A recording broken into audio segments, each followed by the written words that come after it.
On the part of the Senate, the joint session order. On the part of the House of Representatives, the joint session is called to order. Please rise for the singing of the Philippine National Anthem, to be led by the Samiwang Singers of Ilocos Norte. Bayang magiliw, peres ng silanganan, alam ng puso, sa dibdib mo'y buhay. Lupang hinirang, duyan ka ng magiting, sa manlulupi, di ka pasisigil, sa dagat at bundok, sa simoy at sa langit mong bakaw, may nilagang tula at awit sa paglayang minamahal. Ang kislap ng watawat mo'y damo ay nanagniringning, ang bituin at araw niyang kailan pag may di magdidilim. Lupa ng araw na luwal at ipagsinta, buhay ay langit sa piling mo. Aming ligaya na po may mga api, ang mamatay ng dahil sa'yo.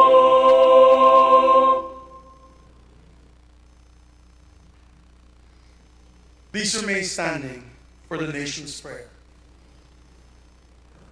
Aming manlilikha, tagapagbigay buhay at liwanag ng sangkatauhan.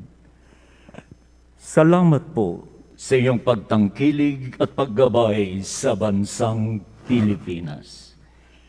Salamat po sa kalayaang magtipon tulad ngayon ayon sa talaga ng aming saligang batas. Salamat po na kami dahil sa kabayanihan, pagsisikap at sakripisyo ng aming mga ninuno at mga bayani ay nabuo upang maging isang bansa at isang malayang demokratikong republika. Walhamdulillahi Rabbil Alamin. Pagpalain niyo po ang aming pagtitipon ngayon upang aming dinggin, liwanagan at suriin ang kalagayan ng bayan, ang state of the nation. At upang italaga sa inyong gabay at tangkilik ang mga magiging hakbangin ng pamahalaan sa pamumuno ng aming Pangulo, Ferdinand Romualdez Marcos Jr.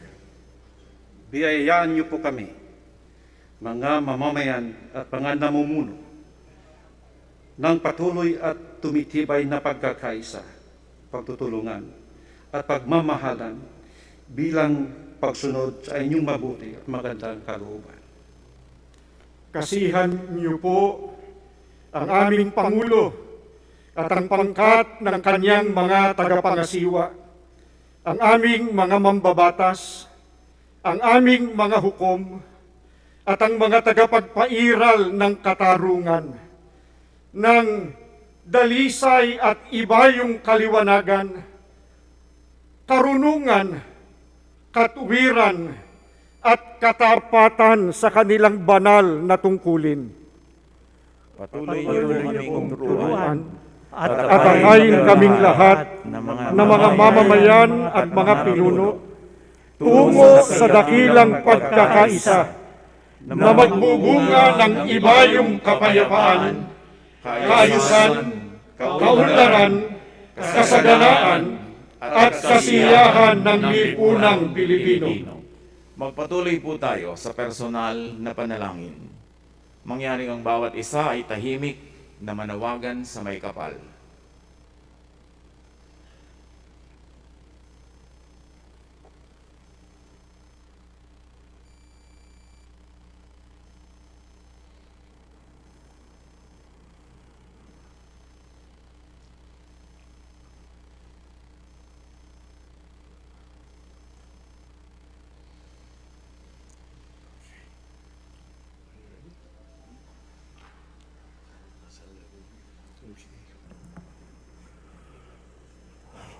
Ladies and gentlemen, honorable members of the Congress of the Philippines, His Excellency Ferdinand Romualdez Marcos Jr., President of the Republic of the Philippines.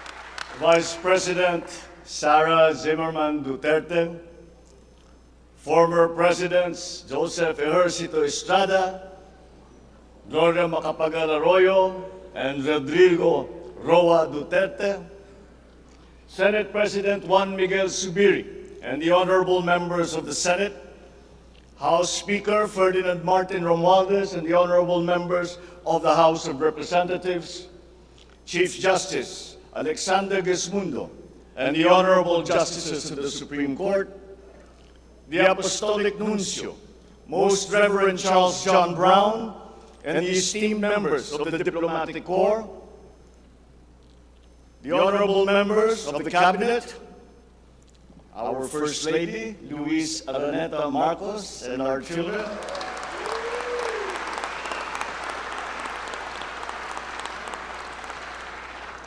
distinguished guests, ang mga minamahal kong mga kababayan, ladies and gentlemen, magandang hapon po sa inyong lahat. I come before you today to address you as it is my duty as President of the Republic. We live in difficult times brought about by some forces of our own making, but certainly also by forces that are beyond our control. But we have, and we will continue to find solutions, and these are some of them. In terms of the economy, we will implement a sound fiscal management. Tax administration reforms will be in place to increase revenue collection. Expenditure priorities will be realigned and spending efficiency will be improved to immediately address the economic scarring arising from the effects of COVID-19 and also to prepare for future shocks. Productivity-enhancing investments will be promoted. Our country must become an investment destination, capitalizing on the corporate recovery and tax incentives for enterprises, so the CREATE law, and the economic liberalization laws such as the Public Service Act and the Foreign Investments Act. Ecozones will be fully supported to bring in strategic industries such as those engaged in high-tech manufacturing, health and medical care, and all emerging technologies. This is also seen to facilitate economic growth outside of Metro Manila. Our tax system will be adjusted in order to catch up with the rapid developments of the digital economy, including the imposition of value-added tax on digital service providers. The initial revenue impact will be around 11.7 billion pesos in 2023 alone. Tax compliance procedures will be simplified to promote ease of paying taxes. We will pursue measures to determine possible undervaluation and/or trade misinvoicing of imported goods. Through information and communications technology, the Bureau of Customs will promote streamlined processes. Disbursements for 2022 to 2023 will be maintained at above 20% of gross domestic product, or 4.955 trillion pesos and 5.086 trillion pesos respectively, to ensure continuous implementation of priority programs. Disbursement will further increase over the medium term from 5.402 trillion pesos, or 20.7% of our GDP in 2024, to 7.712 trillion pesos or 20.6% of GDP in 2028. The medium-term fiscal strategy of this administration seeks to attain short-term macro-fiscal stability while remaining supportive of the country's economic recovery and to promote medium-term fiscal sustainability. Furthermore, and more importantly, fiscal policy aims to bring together the national government's resources so that these are mobilized and utilized in order to gain the maximum benefit and the high multiplier effects for our economy. Measurable medium-term macroeconomic and fiscal objectives include the following headline numbers. These are based on forecasts that are consistent with the guiding principles of coherence of strategies, policy discipline, and fiscal sustainability. 6.5 to 7.5% real gross domestic product growth in 2022. 6.5 to 8% real GDP growth annually between 2023 and 2028. 9% or single-digit poverty rate by 2028. 3% national government deficit to GDP ratio by 2028. Less than 60% national government debt to GDP ratio by 2025. At least 4,256 US dollar income per capita and the attainment of upper middle income status by 2024. The aforementioned headline goals summarize the objectives of this medium-term fiscal strategy being submitted to Congress for its adoption and concurrence to the concurrent resolution by the Senate and House of Representatives. Once adopted, the MTFF will become an anchor for the annual spending and financing plan of the national government and Congress when preparing the annual budget and undertaking related appropriation activities. It is therefore a forward-looking document that extends beyond the traditional 3-year horizon to reach 6 years, coinciding with the 6-year coverage of the Philippine Development Plan 2023 to 2028. The MTFF also promotes transparency and credible commitment to pursue the indicated social macroeconomic goals that optimize the government budget. Medium-term growth targets and the assumptions regarding key macroeconomic variables underpin the medium-term fiscal plan. The recent past and the COVID-19 pandemic has beset the macroeconomic environment with challenges and a series of external shocks.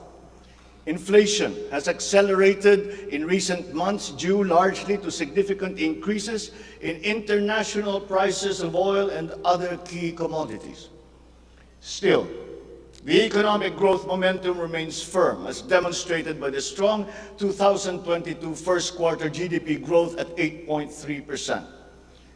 However, the recovery process from the impact of the pandemic is still ongoing, amid elevated uncertainty in the international economic environment. Revisions in the macroeconomic assumptions incorporate these challenges and most recent economic developments leading to upward adjustments in the following: inflation rate for 2022 to 2023, foreign exchange rate for 2023 to 2025, and goods and services imports growth for 2022.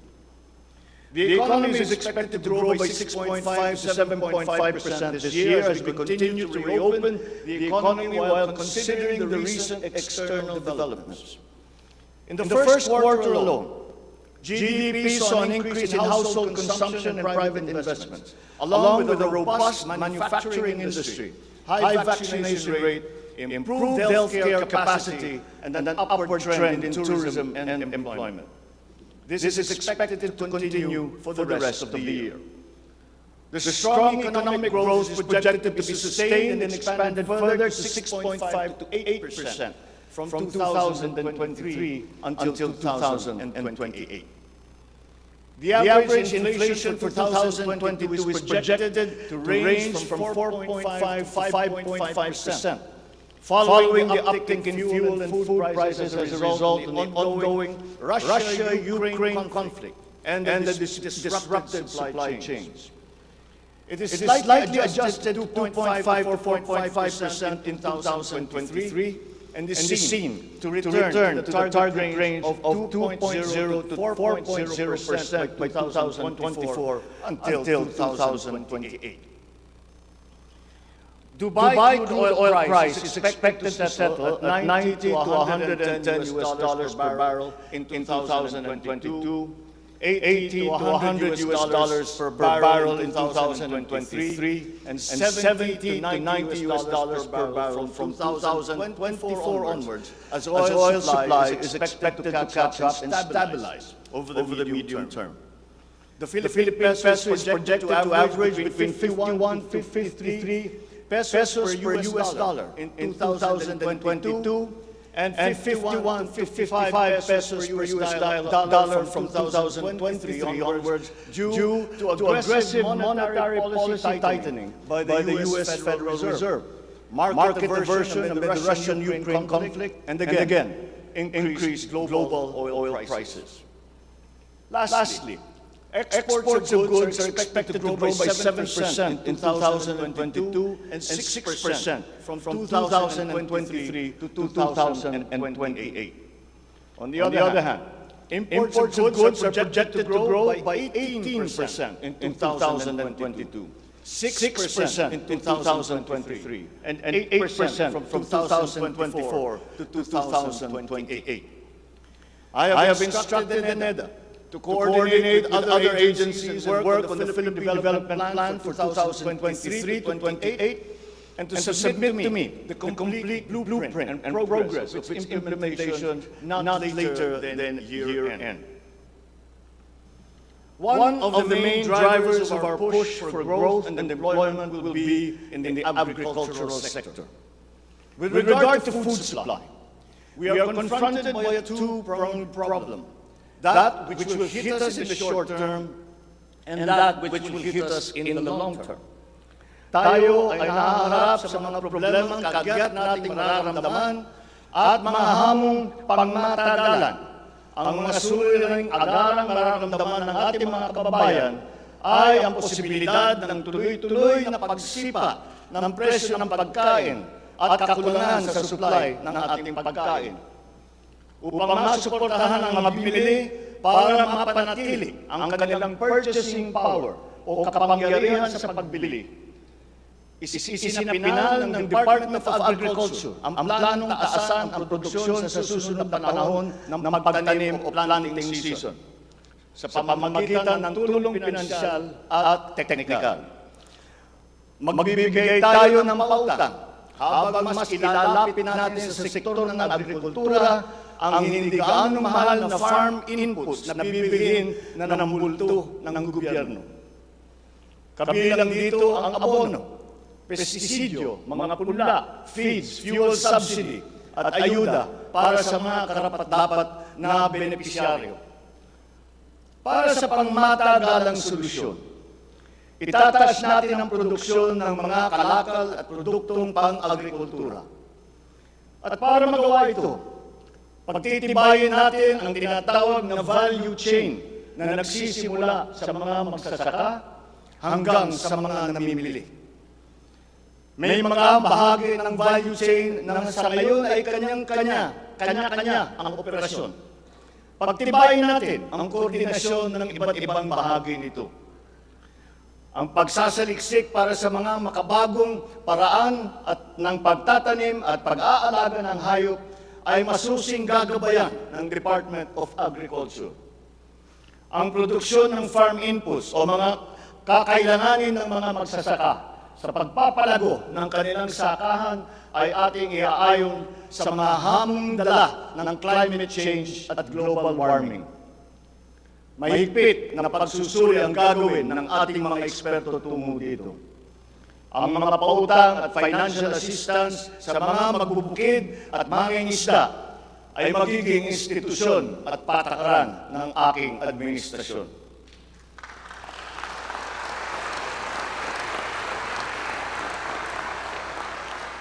Ipapaprioridad natin ang modernisasyon ng mga sakahan sa pamamagitan ng mga makabagong teknolohiya para sa ating mga magsasaka.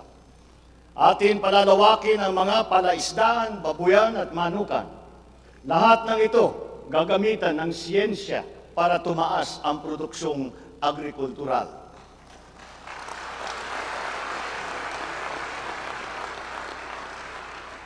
Maging ang post-production at processing ay susuportahan ng pamahalaan.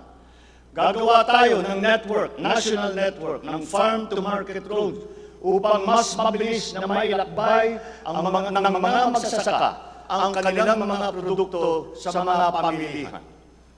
At gagawa tayo ng mga paraan upang maramdaman ng mga mamimili ang pagluluwag ng presyo ng mga produktong pagkain sa kayang halaga, gaya ng muling pagbubuhay ng mga Kadiwa Center.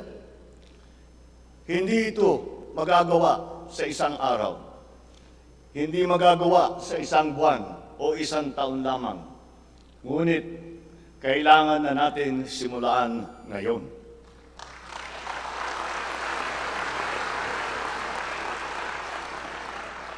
Ang Agrarian Reform Program ay dapat magpatuloy. Agrarian reform is not only about acquisition, but also about support services and distribution. To assist this, I intend to issue an executive order to impose a one-year moratorium on the payment of land amortization and interest payments.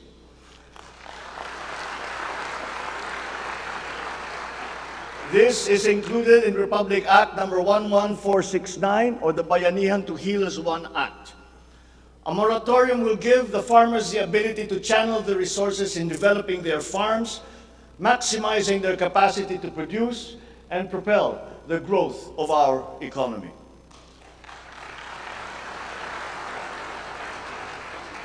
Civil society organizations also support this because it will unburden the farmers of their dues and be able to focus on improving farm productivity.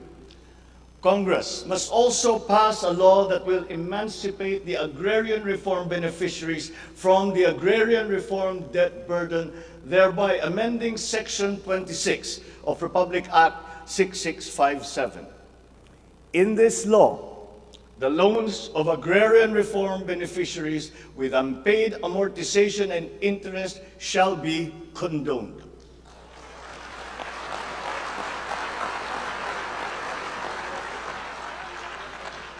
Layunin ng batas na ito ay burahin ang hindi mabayarang utang ng ating mga magsasaka na benepisyaryo ng agrarian reform. Agrarian reform beneficiaries who are still to receive their awarded land under the Comprehensive Agrarian Reform Program shall receive it without any obligation to pay any amortization.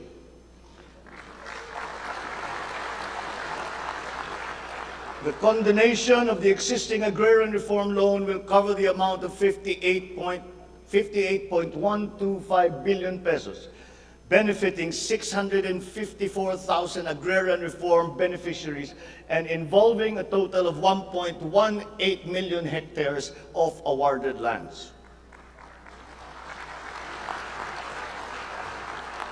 Executive Order number 75, Series 2019 requires that all government agencies, bureaus, departments, and instrumentalities to turn over agricultural lands to qualified agrarian reform beneficiaries. At present, we have a total of 52,000 hectares of unused agricultural lands of the government, which shall now be used for distribution to the following sectors in accordance with Section 40 of the Republic Act number 6657 as amended. Thus, landless war veterans, landless surviving spouse and orphans of war veterans, landless retirees of the Armed Forces of the Philippines and the Philippine National Police. Agricultural lands acquired under this program will be given to graduates of college degrees in agriculture who are landless.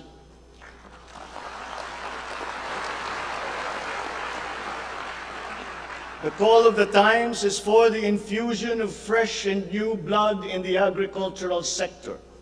We need a new breed of farmers equipped with modern agricultural technology able to engage in sustained scientific farming that will not only increase farm yields, but also resilience in the face of climate change.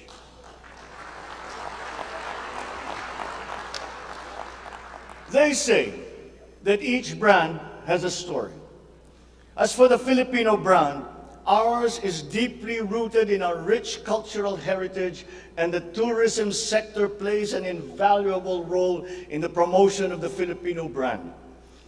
Tourism is not only an important economic development tool, but the abundance of opportunities that the sector creates in terms of regular employment and even job creation at the grassroots level is undeniable. To boost our tourism industry, we will first and foremost make basic developments, such as road improvements for easier access to tourism spots. We will also upgrade our airports and create more international airports to help decongest the bottleneck in the Manila airport. We will also make it more convenient for travelers to go around the country, even to remote areas, to help promote undiscovered tourist spots. This program will be led by the Department of Tourism together with the Department of Public Works and Highways.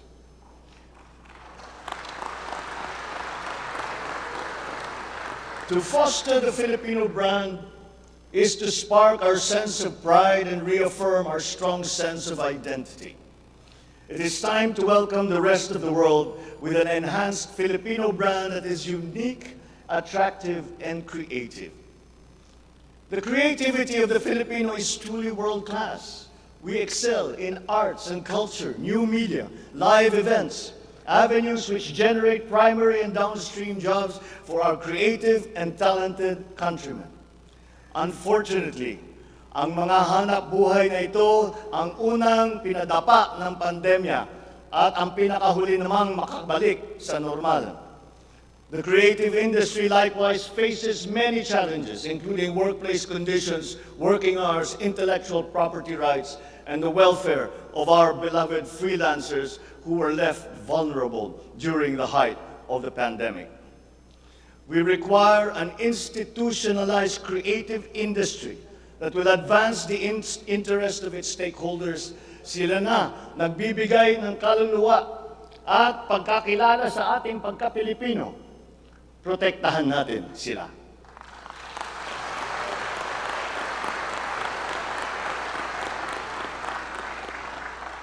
The Department of Social Welfare and Development has a large part to play in all of this. Magpapatuloy ang ating pagkalinga sa ating mga kababayan na lubos na nangangailangan. Hindi po natin sila pababayaan. Mangunguna sa pag-aagapay sa kanila ang Department of Social Welfare and Development. Utos ko sa DSWD ang mabilis na pagtugon sa pangangailangan ng mga biktima ng kalamidad at mga iba't ibang krisis. Ang mga field office nila ay inatasan na maagang maglagak ng family food packs at non-food essentials sa mga LGU, bago pa man manalasa ang anumang kalamidad.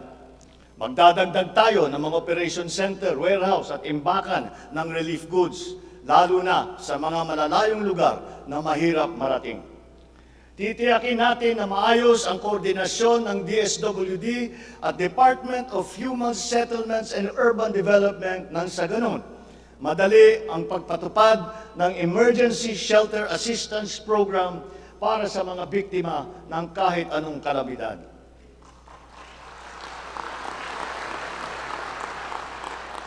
Pagtitibayin pa natin ang komprehensibong programang Assistance to Individuals in Crisis Situations o ang ating tinatawag na AICS para maiparating ang tulong sa mas maraming biktima. Hindi natin papahirapan ang mga biktima ng krisis na dudulog sa ahensya. Gagawin nating simple ang proseso ng paghingi at pagparating ng tulong.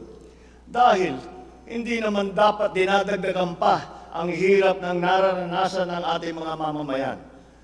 Upang matiyak na mapupunta sa kwalipikadong mga pamilya ang tulong na pamahalaan sa pamamagitan na 4Ps o Pantawid Pamilya Pilipino Program, titiyakin natin na malilinis ang listahan ng benepisyaryo.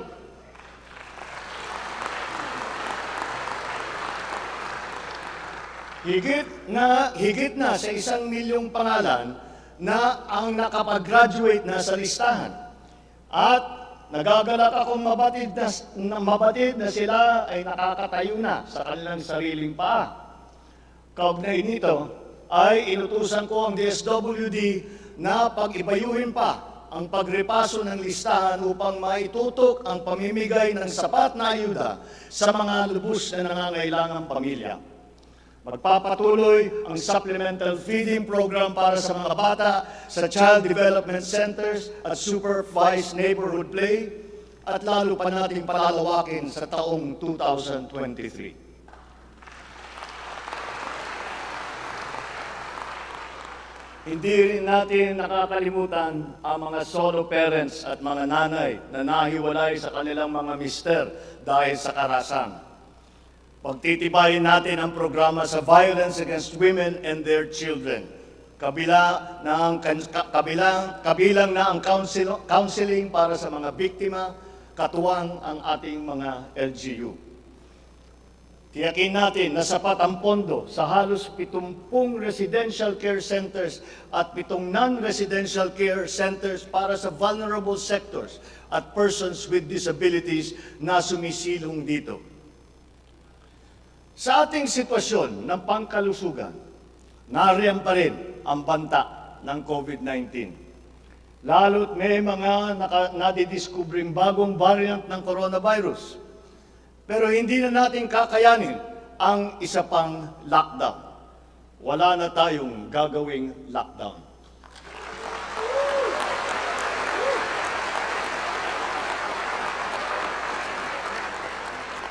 Dapat natin balansehin ng maayos ang kalusugan at kapakanan ng ating mga mamamayan sa isang banda at ang ekonomiya naman sa kabilang banda. Nakikipagtulungan ang iba't ibang ahensya ng pamahalaan sa pag-monitor sa mga COVID-19 hospital admission upang makatiyak tayo na may sapat na kapasidad ang ating healthcare system at maiwasan ang pagsipa ng bilang ng nagkakasakit. Patuloy din ang ating vaccine booster rollout para sa ating pangkalahatang depensa.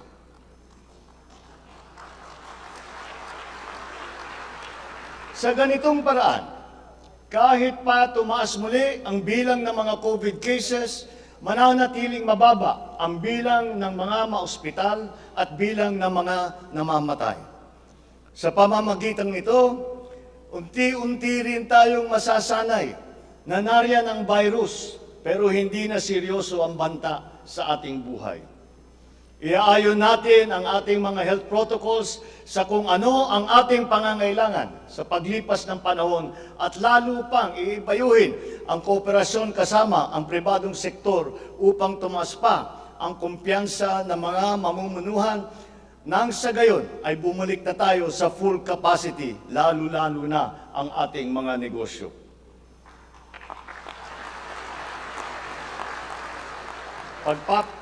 Pagbubutihan pa natin ang pagpapakalat ng tamang impormasyon ukol sa COVID, kasama ang kahalagahan ng bakuna. Mananatili muna sa ngayon ang alert level system natin. Pinapag-aralan natin ang ibang paraan ng klasifikasyon upang mas babagay sa kasalukuyang sitwasyon, lalong-lalo na sa pagbabago ng COVID. Sa pakikipagtulungan ng Kongreso, itatatag natin ang ating sariling Center for Disease Control and Prevention at ang isang Vaccine Institute.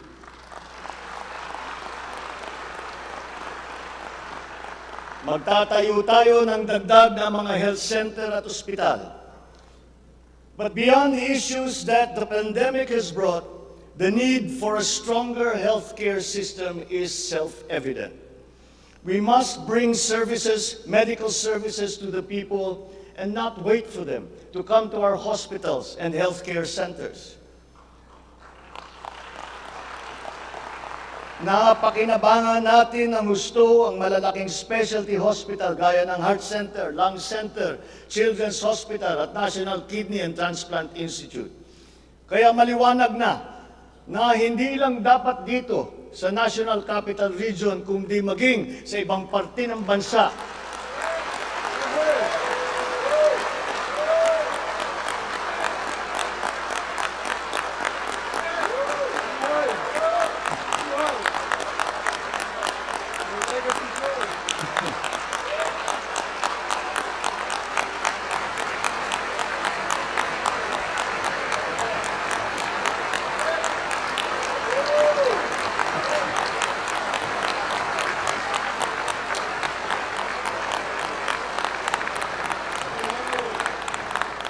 Maliwanag na hindi lamang dapat dito lamang sa National Capital Region, kundi maging sa ibang parte ng bansa, kailangan magdagdag ng ganitong uri ng mga pagamutan. Bukod dito, upang mailapit natin ang healthcare system sa taong bayan, nang hindi sila kailangan pumunta sa sentro ng kanilang bayan, lalawigan o region, ay maglalagay tayo ng mga clinic, mga RHU, na pupuntahan ng mga doktor, nurse, midwife, medtech, 1 beses, 2 beses sa 1 linggo. Nang sa ganon, magiging mas madali sa may karamdaman na magpapagamot ng hindi na kailangan magbiyahe ng malayo.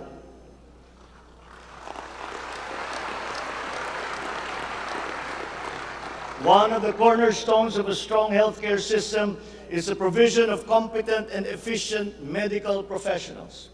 We will exert all efforts to improve the welfare of our doctors, our nurses, and other medical frontliners.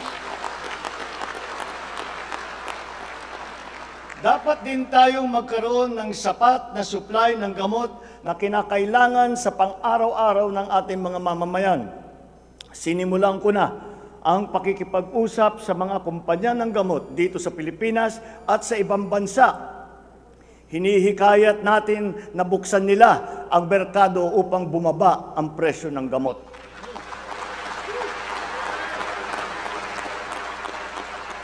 Halimbawa, kung mas marami ang mas murang generic o hindi branded na gamot sa merkado, mas bababa rin ang presyo dahil sa kompetisyon. Ang Department of Trade and Industry ay nakikipag-usap sa mga interesadong manufacturer ng generic drugs na papasok sa ating bansa. Inuutusan ko naman ang Philippine Competition Commission na pantay-pantay dapat at walang kartel sa hanay ng mga pharmaceutical companies.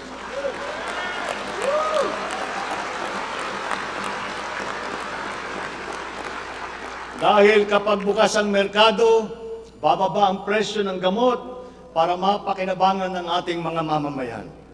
This is one of the hard lessons that we learned when the pandemic struck, and therefore we must act on that shortcoming.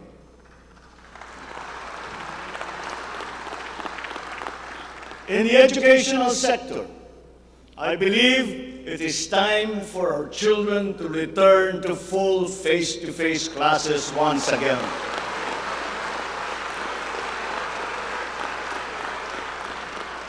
The Department of Education, led by our highly able Vice President Sara Duterte, is now preparing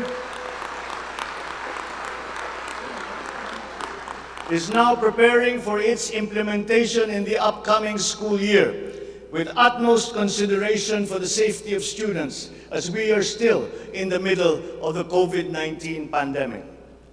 We must ensure that our classrooms are safe for teachers, for students, and the entire academic community when they return to face-to-face classes. We continue to encourage everyone to get their booster shots in preparation for the resumption of in-person classes. This is one of the reasons I have directed the Department of Health and the Department of Interior and Local Government to undertake another rollout of booster shots.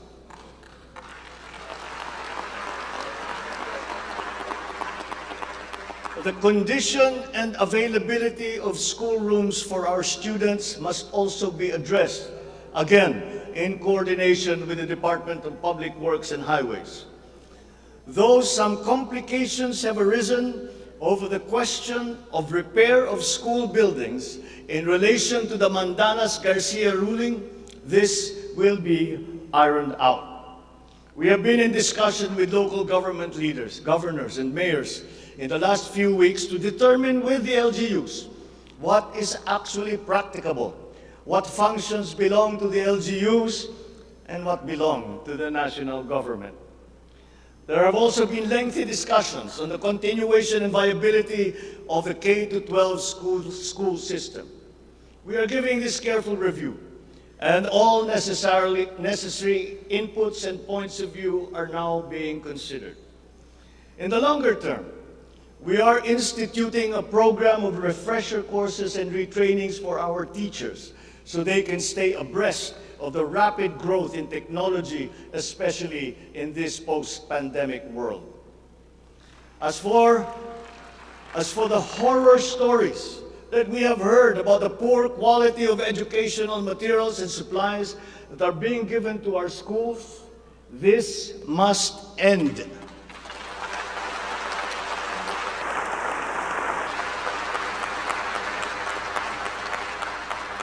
Our children must always be equipped with the best that we can provide. Ang edukasyon ay ang tangi nating pamana sa ating mga anak na hindi mawawaldas. Kaya anumang gastusin sa kanilang pag-aaral ay hindi tayo nagtitipid. Hindi rin tayo nagtatapon. And once again, I am not talking about history or what is being taught. I am talking about materials that are necessary for effective teaching in this day and age. Children now need connectivity to the internet. They need devices to use. They need computers, educational tools.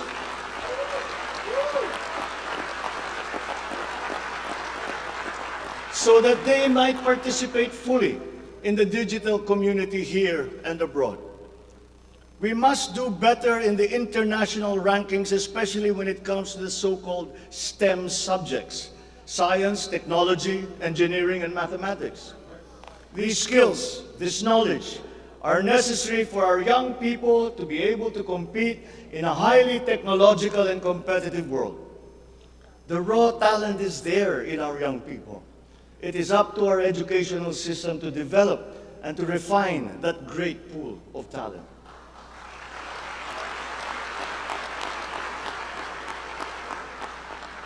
Foreign employers have always favored Filipino employees because of our command of the English language. This is an advantage that we must continue to enjoy. The internet has now become the global marketplace, not only for goods, services, but also for ideas, even extending to our own personal interactions. And the language of the internet, for better or for worse, is English. Therefore, the question of our medium of instruction must be continuously re-examined to maintain that advantage that we have established as an English-speaking people.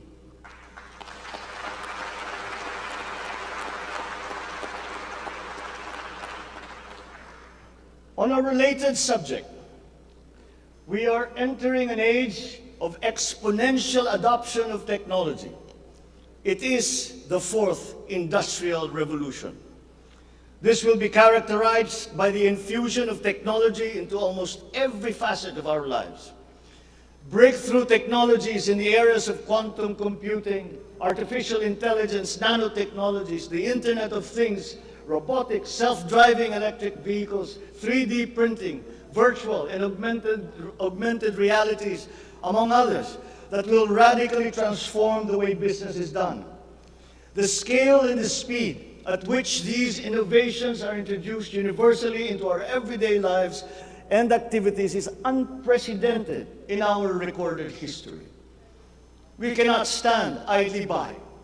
The mission of our Department of Information and Communications Technology is to identify and utilize these innovations to improve governance. It has the daunting task now of transforming our government into an agile bureaucracy that is responsive to the needs of the public. Provide good and solid data to ensure informed decision-making. as well as allow secure and seamless access to public services. The voluminous records stored in the government warehouses and archives have to be digitized. Those that are already stored in various inventories of data should be harmonized and shared across departments and agencies. Needless to say, these have to be kept in large data centers that are secure yet accessible. The national ID will play an important part in this digital transformation.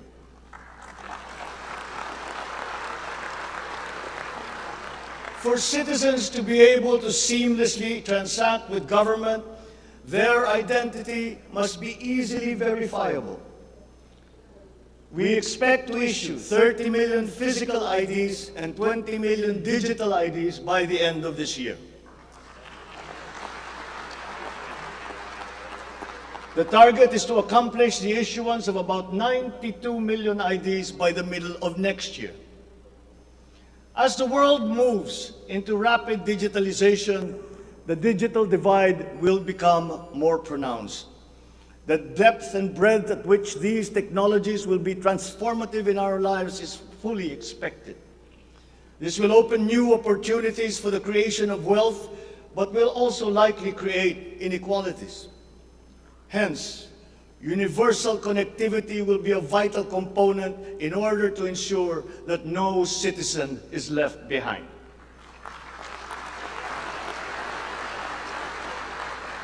I have therefore tasked the DICT to deploy digital connectivity across our various islands. This will be done through the implementation of the National Broadband Plan, the Common Tower Program, connecting our geographically isolated and disadvantaged areas via our Broadband ng Masa project.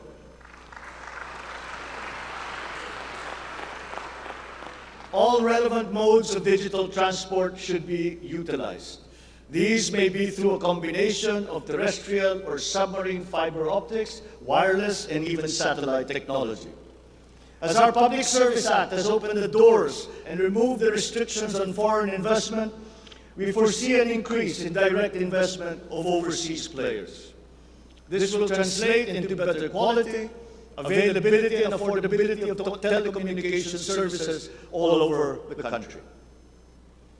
We come now to infrastructure. The backbone of an economy is its infrastructure. The infrastructure program of the Duterte administration must not only continue, but wherever possible, be expanded.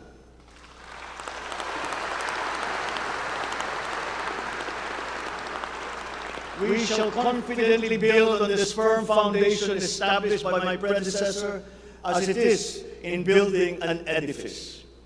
We must keep the momentum and aspire to build better, more. Necessarily, infrastructure development will remain a very high priority in our drive for growth and employment. Once again, I will not suspend any of the ongoing projects, as those have already been shown to be of benefit to the public that they serve.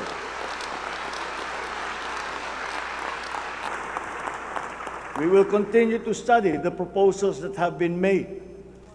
Infrastructure development spending will be sustained at 5 to 6% of GDP. The planned expansion of infrastructure projects, I believe, would be possible if we continue to encourage the participation of the private sector in the development of our programs. Public-private partnerships, or PPPs, hold great potential for that expansion, for infrastructure development, and for innovation. Our infrastructure development is of primary importance, as it is a necessary element to improve many other sectors, to include agriculture, tourism, general economic activity, and even to governance. It is my belief also that we have missed some great opportunities to develop our rail transport system. It is clear in my mind that railways offer great potential, as it continues to be the cheapest way of transporting goods and passengers.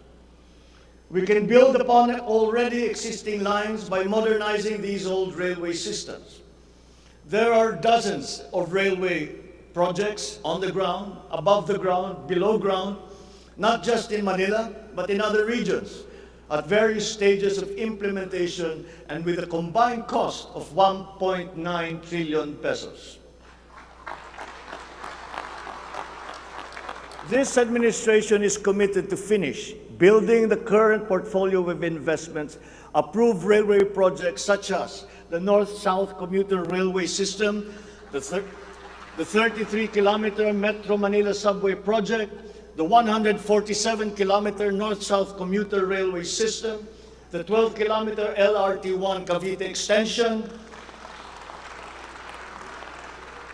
the 23-kilometer MRT-7, and the common station that will connect LRT-1, MRT-3, and MRT-7. And beyond NCR, larger scale railway systems like the 102-kilometer Mindanao Railway Project,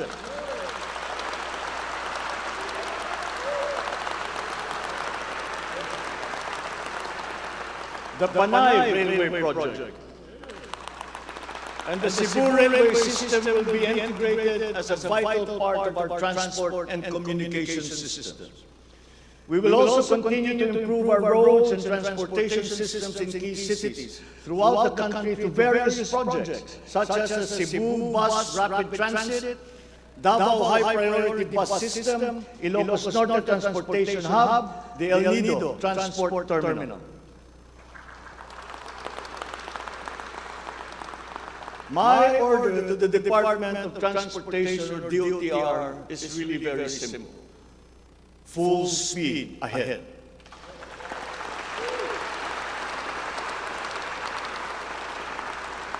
Improving our railway system along with modernizing existing airports and seaports will maximize our strategic location in the Pacific and connect our many islands.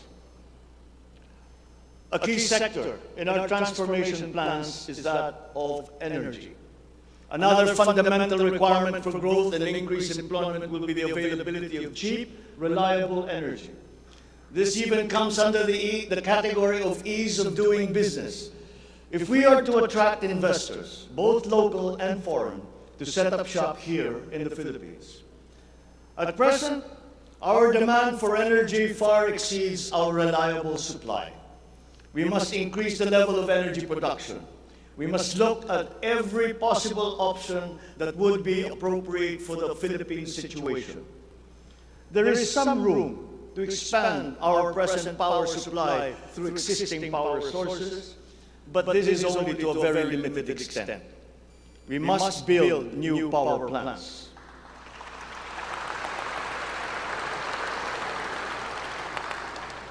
We must take advantage of all the best technology that is now available, especially in the areas of renewable energy.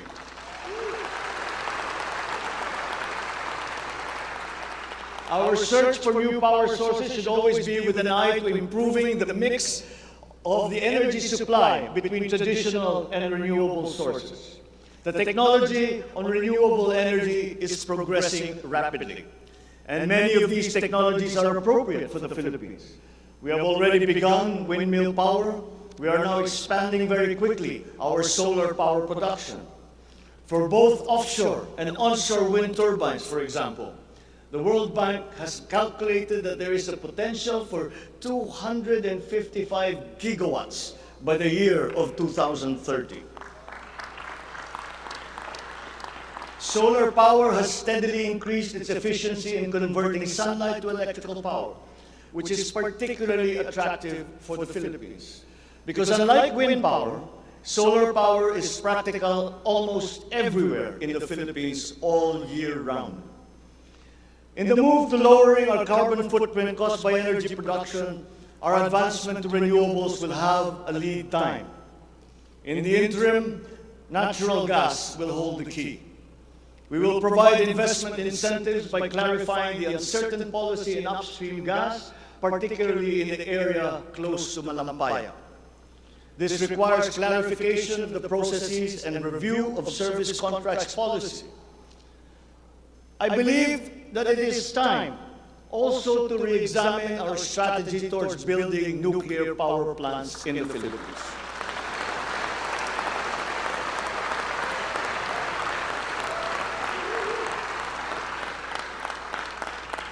We will comply, of course, with the International Atomic Energy Agency regulations for nuclear power plants as they have been strengthened after Fukushima. In the area of nuclear power, there have been new technologies developed that allow smaller scale modular nuclear plants and other derivations thereof. Once again, PPPs will play a part in support as funding in this period is limited. Furthermore, we must examine the entire system of transmission and distribution for the purpose of finding ways to lower the price of energy to the consumer and to industry. We must expand the network of our transmission lines while examining schemes to improve the operation of our electrical cooperatives. All this in aid of reducing energy costs, especially but not limited to households. All this impetus for development and growth we undertake within the context of accelerating climate change and extreme weather conditions. Though we are a minor contributor to climate change globally, we have the unfortunate distinction of being one of the most vulnerable countries to the effects of climate change. For the welfare of our people, it is incumbent upon us to alleviate the effects of that vulnerability. The use of renewable energy is at the top of our climate agenda. We will increase our use of renewable energy sources such as hydropower, geothermal power, solar, and wind. Geographically, we are a disaster-prone country. Capacity building for our natural disaster resiliency is therefore a must. Investment in science and technology is imperative to enable us to have accurate weather forecasts and on-time disaster alerts. Studies show that already now many areas in the Philippines are at high risk from the rise in sea levels brought about by the increase in global temperature. We must adapt to this phenomenon with disaster-proof planning for our communities. We will also look into the precarious fresh water supply situation in the country, especially in our urban areas. Many of our water supply systems date back to the 1950s, and they must now be rehabilitated and improved. I've instructed the DNR together with the DPWH to explore possible partnerships with the private sector to address this crucial situation. The Philippines has excellent laws on the environment, but we have to guarantee that these laws are properly enforced. And this will require a great deal of coordination and cooperation between concerned government agencies and private stakeholders. Companies who exploit our natural resources must follow the law. We all have the responsibility to preserve this earth, for we are but custodians and we will pass on this great treasure to future generations.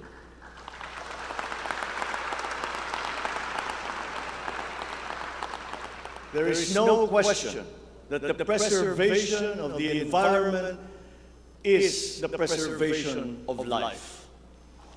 If we cannot mitigate climate change, all our plans for the economy, all our plans for our future will be for naught. Bawat Pilipino sa ibayong dagat na nagsasakripisyong lisanin ang kanyang pamilya sa Pilipinas upang maghanap buhay ay nararapat lamang magkaroon ng pamahalaang matatawag nilang tahanan habang nasa ibang bayan. Ito ang papel na gagampanan ng kagawaran ng manggagawang mandarayuhan o Department of Migrant Workers matapos itong ideklara bilang ganap na ahensya ng gobyerno ng isang taon. Ang kagawaran ito ang magsisilbing kanlungan ng ating mga kababayan sa gitna ng mundong walang kasiguruhan at mahigpit na kompetisyon. Ito ang maglalatag sa kanila ng mga oportunidad. Titiyak na ang kanilang mga hanapbuhay ay tugma sa kanilang mga kasanayan. Maninigurong akma ang sahod at maayos ang kalagayan sa kanilang mga kumpanya. at mga ngalaga sa kanilang mga pamilya habang sila ay nasa malayo. Gagawin natin ito sa pamamagitan ng pag-aalis ng red tape sa sistema ng pagsusulong ng digital empowerment. We shall automate the verification of contracts and issue secure overseas employment certifications that you can keep on your smartphone. I call on the Department of Migrant Workers and the DICT to make this a top priority. Tinatawagan ko rin ang Department of Foreign Affairs na makipagtulungan sa Department of Migrant Workers na tiyakin ang lahat ng mga diplomatic posts ay tutulong na agaran maibalik sa trabaho ang mga ating mga overseas Filipino workers na nawalan ng hanap buhay nitong nakalipas na ilang taon. Mula sa 3 buwan ay gagawin na lang natin 3 linggo para sa isang dayuhang employer na iproseso ang mga papeles ng Pilipinas ng Pilipinong nais itong kunin bilang empleyado. Aatasan din natin ang kagawaran ng gawing simple ang komplikadong handbook ng mga tuntunin at regulasyon para sa mga OFW. Nang sa gayon ay maging malwan ang mga transaksyon may kinalaman sa kanilang pangingibang bansa. Mula sa handbook na may 240 seksyon ay gagawin natin pamphlet na lamang na hindi hihigit sa 100 pahina. Mahirap na ang buhay. Kaya naman, ayaw pa natin makitang lalo pang nahihirapan ang ating mga manggagawang mandarayuhan sa pagtupad sa kanilang mga pangarap. Para sa mga kababayan natin na naiipit sa kaguluhan, inaabuso at nanganganib ang buhay, ikinagagalak kong sa ilalim ng aking pamumuno ay ilulunsad natin ang One Repatriation Command Center o ORCC.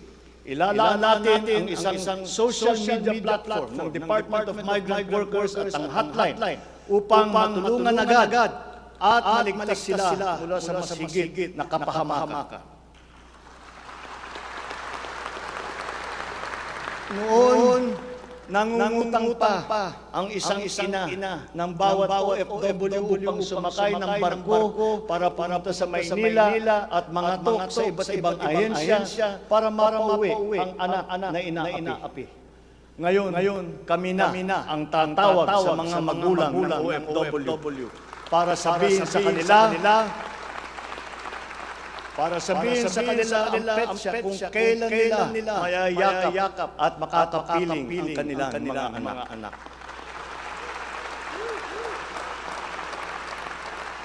Sa kasalukuyan ay nakikipag-ugnayan tayo sa pamahalaan ng Saudi Arabia upang buksan muli ang deployment.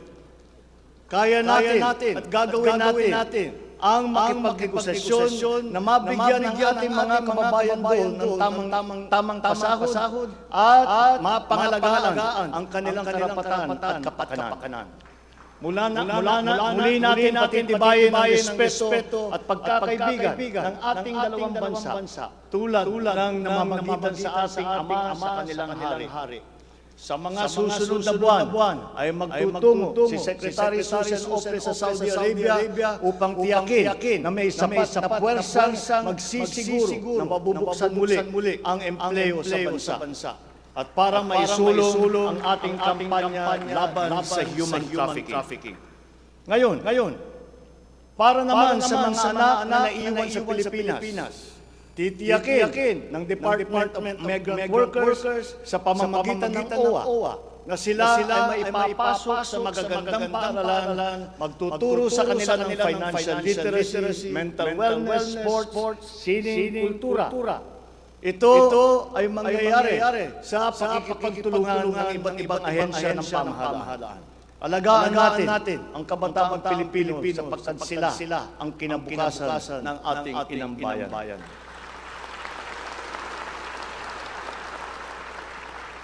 Sa ating mga kababayan na nasa ibang bansa, you deserve a home in government. Not only for the money that you send home, But you are not cold tools of the economy. You deserve it for your sacrifices, for our country, and your perseverance and excellence in the global arena.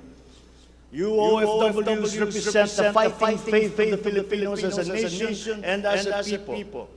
Let us transform your overseas journey into inspirational stories for all time.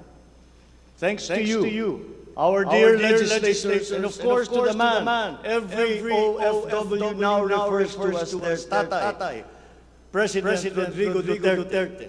You passed the law that created this new home for our OFWs.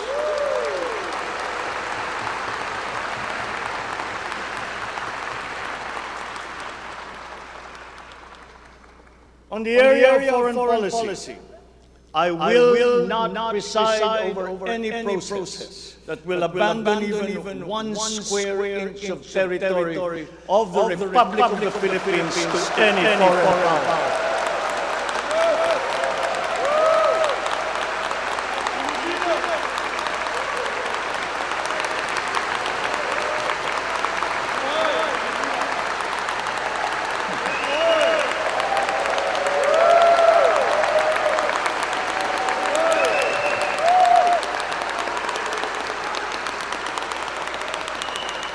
With respect to our place in the community of nations, the Philippines shall continue to be a friend to all, an enemy to none.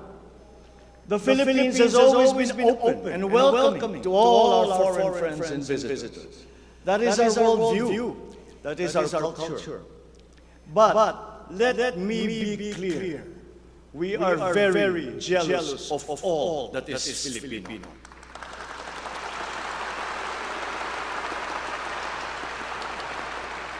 We will be a good neighbor, always looking for ways to collaborate and cooperate with the end goal of mutually beneficial outcomes.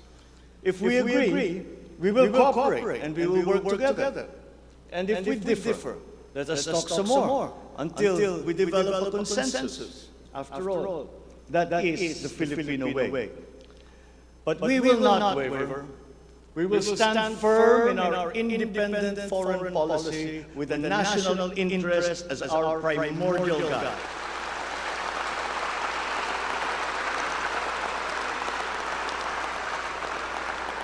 We commit to maintaining good relations with the rest of the world. As a matter of fact, it is my sincere belief that the need for strong bonds and collaboration among nations emerges in the direst of times, such as in a pandemic. The partnerships and alliances that we make with all will provide stability that all nations will need as we emerge into this new global economy. The Philippines will continue to promote stronger and multifaceted relationships with all our partners around the world.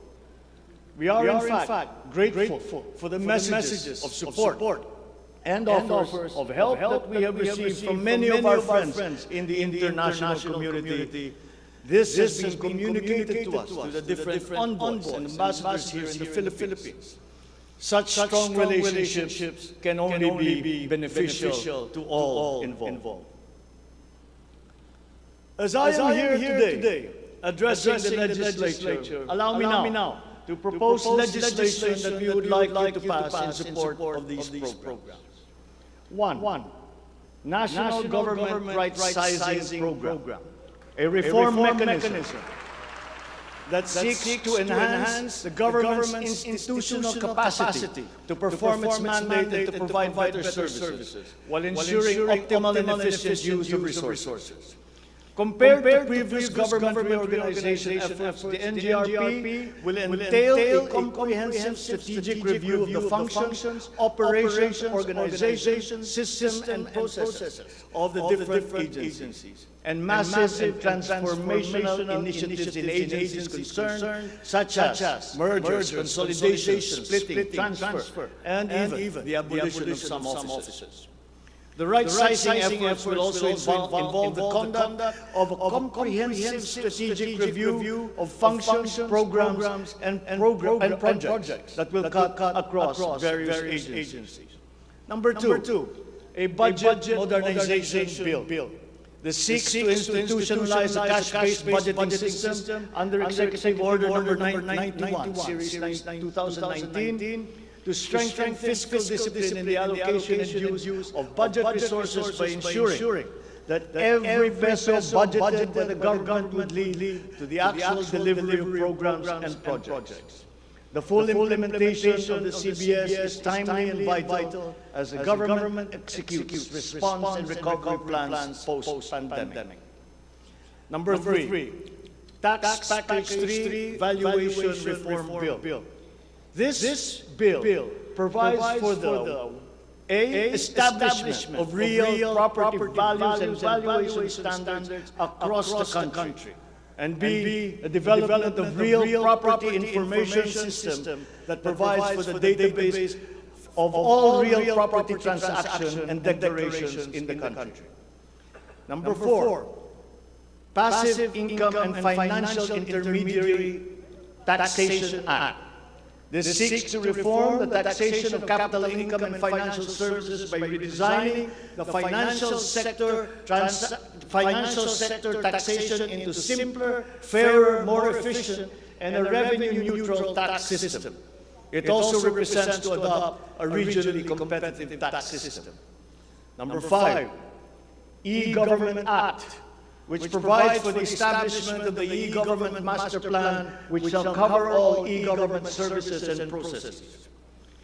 Number 6, the Internet Transaction Act, or E-Commerce Law, which aims to establish an effective regulation of commercial activities through the Internet or electronic means to ensure that consumer rights and data privacy are protected, innovation is encouraged, fair advertising practices and competition are promoted.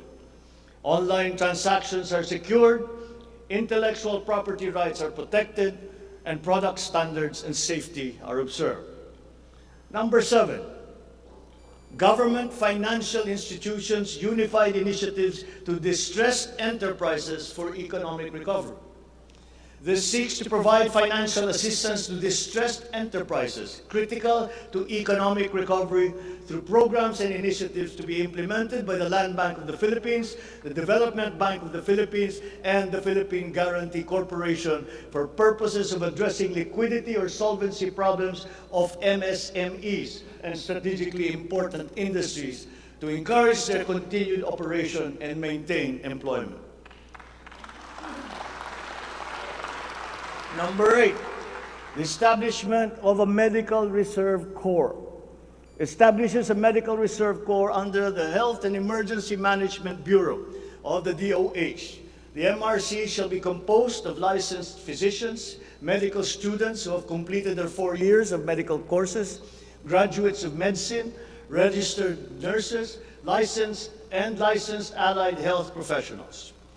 Number 9, National Disease Prevention Management Authority. This bill seeks to create the Center for Disease Prevention and Control attached to the DOH. Number 10, the creation of the Virology Institute of the Philippines. This will create the Virology Science and Technology Institute of the Philippines as an attached agency of the DOST. All offices and units under the DOST with functions related to virology shall now be transferred to the Virology Institute of the Philippines. Number 11, the Department of Water Resources. This seeks to create the Department of Water Resources and adopts the integrated water resource management as the strategic framework for national water management, policymaking, and planning. Number 12, Unified System of Separation, Retirement, and Pension. This grants a monthly disability pension in lieu of disability benefits provided under existing laws for military and uniformed personnel retired by reasons of disability. Number 13, the E-Governance Act. It promotes the use of internet, and other ICT to provide opportunities for citizens. Number 14, the National Land Use Act. This will provide for a rational and holistic management and development of our country's land and water resources, hold owners accountable for making these lands productive and sustainable, strengthen the LGU to manage ecological balance within its jurisdiction. It also provides for land use and physical planning framework as a mechanism in determining policies and principles to implement this legislative measure. Number 15, the National Defense Act.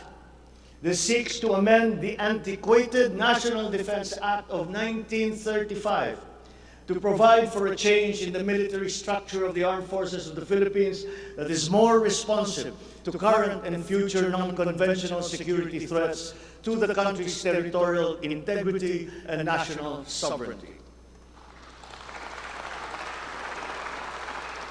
Number 16, Mandatory Reserve Officers Training Corps and National Service Training Program. This seeks to reinstitute the ROTC program as a mandatory component of senior high school programs, grades 11 and 12, in all public and private tertiary level educational institutions. The aim is to motivate, train, organize, and mobilize students for national defense preparedness, including disaster preparedness and capacity building for risk-related situations. Number 17, enactment of an enabling law for the natural gas industry. This seeks to foster the development of the midstream natural gas industry in a bid to strengthen Philippine energy security by diversifying the country's primary sources of energy and promoting the role of natural gas as a complementary fuel to variable renewable energy. Number 18, amendments to the Electric Power Industry Reform Act, or EPIRA. This aims to improve the implementation of the law's provisions and enhance its effectiveness to address the high cost of electricity, alleged market collusion, and insufficient power supply. The bill seeks to restructure the Energy Regulation Commission to foster accountability and improve the Commission's government system that would ensure consumer protection and in enhancing competitive operation of the electricity market. Number 19, amendments to the Build, Operate, Transfer Law. This seeks to improve the implementation of the public-private partnership program and to be able to direct the desired outputs and outcomes in line with the strategic development targets of the country. Specifically, the amendments seek to 1, address the ambiguities in the existing law. 2, address the bottlenecks and challenges affecting the implementation of the PPP program. And 3, foster a more competitive and enabling environment for PPPs. To my fellow Filipinos, ang aking mga minamahal na kababayan, batid ko na hindi madali ang ating pinagdaraanan sa nakaraang higit na 2 taon. Alam ko rin na ang bawat isa sa inyo ay ginagawa ang lahat ng inyong makakaya upang patuloy na harapin ang lahat na pagsubok sa kasalukuyan. I do not intend to diminish the risks and the challenges that we face in this turbulent time in global history. And yet, I see sunlight filtering through these dark clouds. We have assembled the best Filipino minds to help navigate us through this global crisis that we are now facing. We will endure. Let our Filipino spirit ever remain undimmed.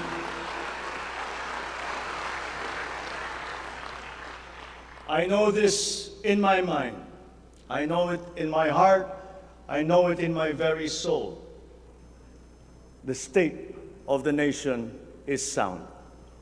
Thank you and good afternoon. Marami pong salamat sa inyong lahat.